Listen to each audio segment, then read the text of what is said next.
Rakkoo bilbilli guutuu ofumaan rakkoo tokko malee bilbilli viidiyoo suuraan garuu hin jiru ofumaan guuta.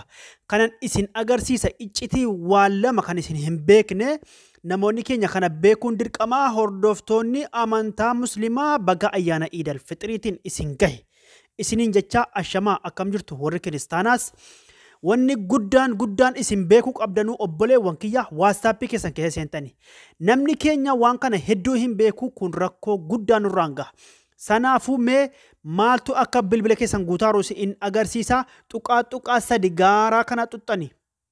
WhatsApp keessa seentani. Sana booda gama jalaa siitiin jechuu gama jalaatti isinii fiddi. Nama kamiif WhatsApp kamirratti illee gama jaleetti isinii fiddi. WhatsApp kamirrattu. Sana booda isii siitiin jechuu xuxxani. Asirratti waa laman isin agarsiisa.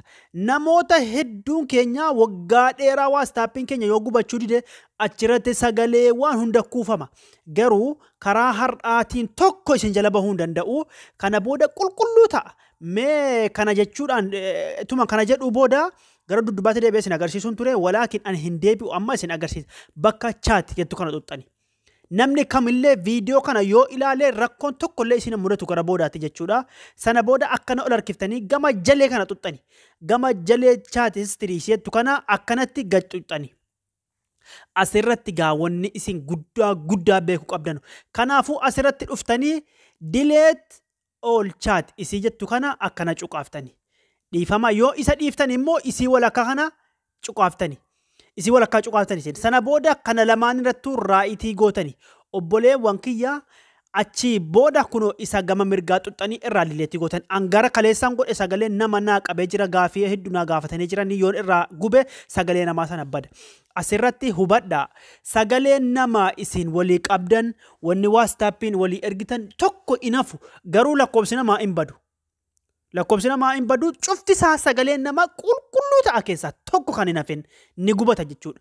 Tokko hin hafu inni dabalata inni guddaan isin beekuu qabdanu asirratti bakka storage inda data isiitu kana keessa yoo galtanii asirratti kunoo isii jalqabaa kanarratti fakkeenyaaf ana amma storage gara olii kana jira. Asirratti maal gootu kunoo wantoota sadi isinii fide kan wifi kan data minaamin isinii fide isimee isa data gararree kanatti yoo xuxxan kana raayitii irratti hin gootanu. Kana raayitii yoo guutan gadi bu'a wanti hundinuu raayitii irraa kaaftanii yoo raayitii akkana jette irraa kaaftaniitii okkee itti gootani. Obboleewwan kiyya isiniif galaa jira. Akkanatti duwwaa gootani. Isa kan wifi's kun yoo fetan kan dataadhaa isii bu'amoo kan wifi feta isin jedha. Kana hunduma isaa viidiyoo audio keessaa kan asirratti mee isin hubachiisa. Asirratti kan wifi'ti asirratti kan dataati. Kana fetan keessaa raayitii itti gootani. Kana suuraa qofti siifa bu'uu jedha. Raayitii itti gootanii okkee itti gootani. Audio qofa raayitii itti gootanii yoo fetan viidiyoo qofa akkuma fetan yoo fetan cufasaa. Isa gama jalee kan ammoo yoo feetanis akkuma sana audio qofa yoo feetan viidiyoo qofa. Obboleewwan kiyya isiniif ifa ta'aa jira. Akkanatti ofirraa cuftani kana. Ofirraa cuftanii akkanatti itti fayyadamtani. Obboleewwan kiyya wanni kun waan baay'ee barbaachisaadha.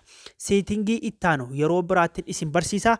Kana ofirraa eeggachuu fi bakka chat jettu kana dhuftanii yeroo kamillee language kana warra afaan Oromoo WhatsApp isa kana miti bakka chat gadhootanii kaatanii bakka isii gama xumuraa kana akkanatti xuxxanii kunoo isa walakkaa kana xuxxanii akkanatti kana lamaan raayitii irratti gootanii meseejii fi chaatii waan walii gootan bakka takkatti kunoo irraa dileetit irraa gootanii irraa baduu danda'a. Hordoftoota kiyyaa nagaan naa jiraadha galatooma.